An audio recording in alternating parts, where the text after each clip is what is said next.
Rags, Cinders, and Cruelty were her only companions, but with a pumpkin, a fairy godmother, and a little bit of magic, one girl's life is about to change forever.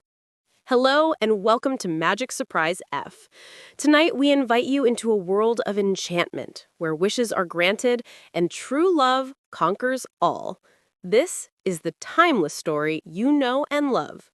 Story Cinderella. Once there was a gentleman who married, for his second wife, the proudest and haughtiest woman that was ever seen. She had, by a former husband, two daughters of her own humor, who were indeed exactly like her in all things. He had likewise, by another wife, a young daughter, but of unparalleled goodness and sweetness of temper, which she took from her mother, who was the best creature in the world. No sooner were the ceremonies of the wedding over, but the mother-in-law began to show herself in her true colors. She could not bear the good qualities of this pretty girl, and the less because they made her own daughters appear the more odious. She employed her in the meanest work of the house. She scoured the dishes, tables, etc., and scrubbed Madam's chamber, and those of Mrs., her daughters. She lay up in a sorry garret upon a wretched straw bed, while her sisters lay in fine rooms with floors all inlaid upon beds of the very newest fashion, and where they had looking-glasses so large that they might see themselves at their full length from head to foot. The poor girl bore all patiently, and dared not tell her father, who would have rattled her off, for his wife governed him entirely. When she had done her work, she used to go into the chimney corner and sit down among cinders and ashes, which made her commonly be called Cinder Wench. But the youngest, who was not so rude and uncivil as the eldest, called her Cinderella. However, Cinderella, notwithstanding her mean apparel, was 100 times handsomer than her sisters, though they were always dressed very richly. It happened that the king's son gave a ball and invited all persons of fashion to it. Our young misses were also invited, for they cut a very grand figure among the quality. They were mightily delighted at this invitation and wonderfully busy in choosing out such gowns, petticoats, and headcloths as might become them. This was a new trouble to Cinderella, for it was she who ironed her sisters' linen and plaited their ruffles. They talked all day long of nothing but how they should be dressed. "For my part," said the eldest, "I will wear my red velvet suit with French trimming." "And I," said the youngest, "shall have my usual petticoat, but then, to make amends for that, I will put on my gold-flowered manteau and my diamond stomacher, which is far from being the most ordinary one in the world." They sent for the best tire-woman they could get to make up their headdresses and adjust their double pinners, and they had their red brushes and patches from Mademoiselle de la Poche.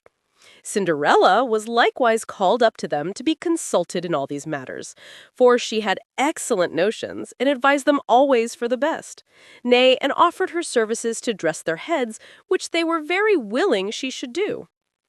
As she was doing this, they said to her, "Cinderella, would you not be glad to go to the ball?" "Alas," said she, "you only jeer me. It is not for such as I am to go thither." "Thou art in the right of it," replied they. "It would make the people laugh to see a cinder wench at a ball." Anyone but Cinderella would have dressed their heads awry, but she was very good and dressed them perfectly well. They were almost 2 days without eating, so much were they transported by joy.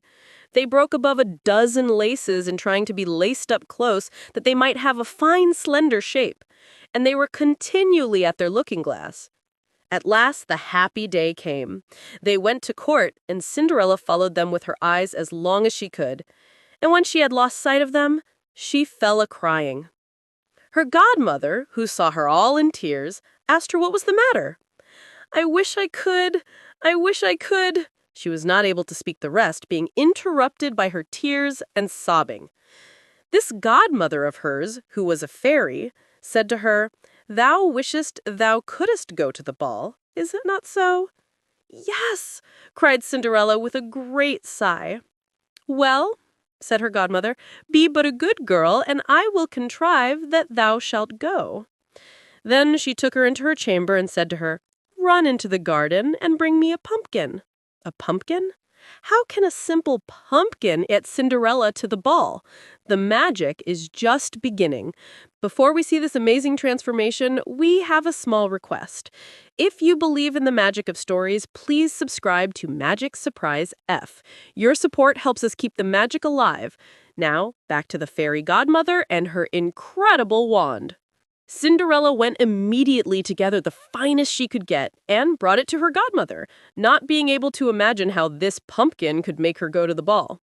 Her godmother scooped out all the inside of it, having left nothing but the rind, which done, she struck it with her wand, and the pumpkin was instantly turned into a fine coach, gilded all over with gold.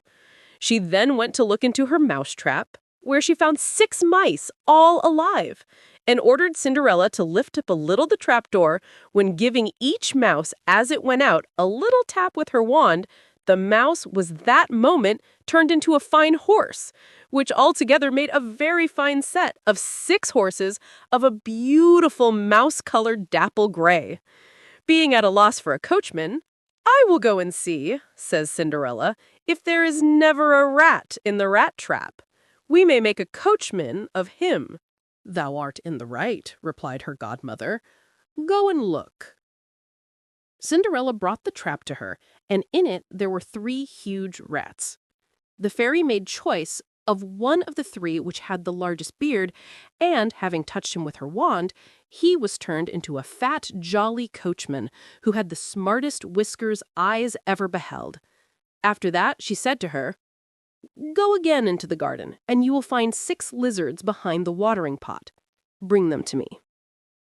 She had no sooner done so, but her godmother turned them into 6 footmen, who skipped up immediately behind the coach, with their liveries all bedabbed with gold and silver, and clung as close behind each other as if they had done nothing else their whole lives. The fairy then said to Cinderella, "Well, you see here an equipage fit to go to the ball with. Are you not pleased with it?"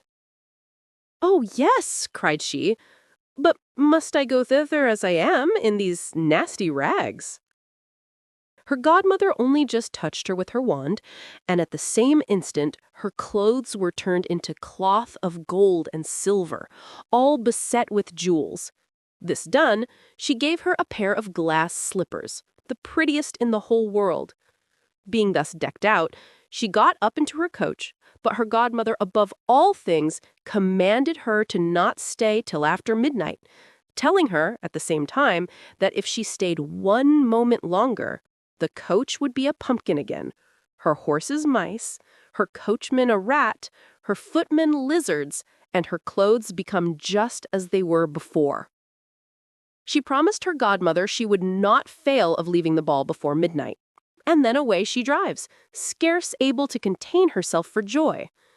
The king's son, who was told that a great princess, whom nobody knew, was come, ran out to receive her. He gave her his hand as she alighted out of the coach, and led her into the ball among all the company. There was immediately a profound silence. They left off dancing, and the violins ceased to play. So attentive was everyone to contemplate the singular beauties of the unknown newcomer. Nothing was then heard but a confused noise of, "Ah, how handsome she is! How handsome she is!" The king himself, old as he was, could not help watching her and telling the queen softly that it was a long time since she had seen so beautiful and lovely a creature. All the ladies were busied in considering her clothes and headdress, that they might have some made next day after the same pattern, provided they could meet with such fine material and as able hands to make them. The king's son conducted her to the most honorable seat, and afterward took her out to dance with him. She danced so very gracefully that they all more and more admired her. A fine collation was served up, whereof the young prince ate not a morsel, so intently was he busied in gazing on her. She went and sat down by her sisters, showing them 1,000 civilities, giving them part of the oranges and citrons which the prince had presented her with, which very much surprised them, for they did not know her. While Cinderella was thus amusing her sisters, she heard the clock strike 11 3/4, whereupon she immediately made a courtesy to the company and hasted away as fast as she could. When she got home, she ran to seek out her godmother. And after having thanked her, she said she could not but heartily wish she might go next day to the ball, because the king's son had desired her. As she was eagerly telling her godmother whatever had passed at the ball, her two sisters knocked at the door, which Cinderella ran and opened. "How long you have stayed!" cried she, gaping, rubbing her eyes and stretching herself as if she had just been waked out of her sleep. She had not, however, any manner of inclination to sleep since they went from home. "If you had been at the ball, thou wouldst not have been tired with it. There came thither the finest princess, the most beautiful ever was seen with mortal eyes. She showed us 1,000 civilities and gave us oranges and citrons." Cinderella seemed very indifferent in the matter. Indeed, she asked them the name of that princess, but they told her they did not know it, and that the king's son was very uneasy on her account, and would give all the world to know who she was. At this, Cinderella, smiling, replied, "She must then be very beautiful indeed. How happy you have been. Couldn't I see her? Ah, dear Miss Charlotte, do lend me your yellow suit of clothes, which you wear every day." "Ay, to be sure," cried Miss Charlotte. "Lend my clothes to such a dirty cinder wench as thou art. I should be a fool." Cinderella indeed expected well such answer, and was very glad of the refusal, for she would have been sadly put to it if her sister had lent her what she asked for jestingly. The next day, the two sisters were at the ball, and so was Cinderella, but dressed more magnificently than before. The king's son was always by her, and never ceased his compliments and kind speeches to her, to whom this was so far from being tiresome that she quite forgot what her godmother had recommended to her, so that she at last counted the clock striking 11 when she took it to be no more than 12. She then rose up and fled as nimble as a deer. The prince followed, but could not overtake her. She left behind one of her glass slippers, which the prince took up most carefully. She got home, but quite out of breath and in her nasty old clothes, having nothing left her of all her finery but one of the little slippers, fellow to that she dropped. The guards at the palace gate were asked if they had not seen a princess go out, who said they had seen nobody go out but a young girl very meanly dressed, and who had more the air of a poor country wench than a gentlewoman. When the two sisters returned from the ball, Cinderella asked them if they had been well diverted and if the fine lady had been there. They told her yes, but that she hurried away immediately when it struck 12, and with so much haste that she dropped one of her little glass slippers, the prettiest in the world, which the king's son had taken up.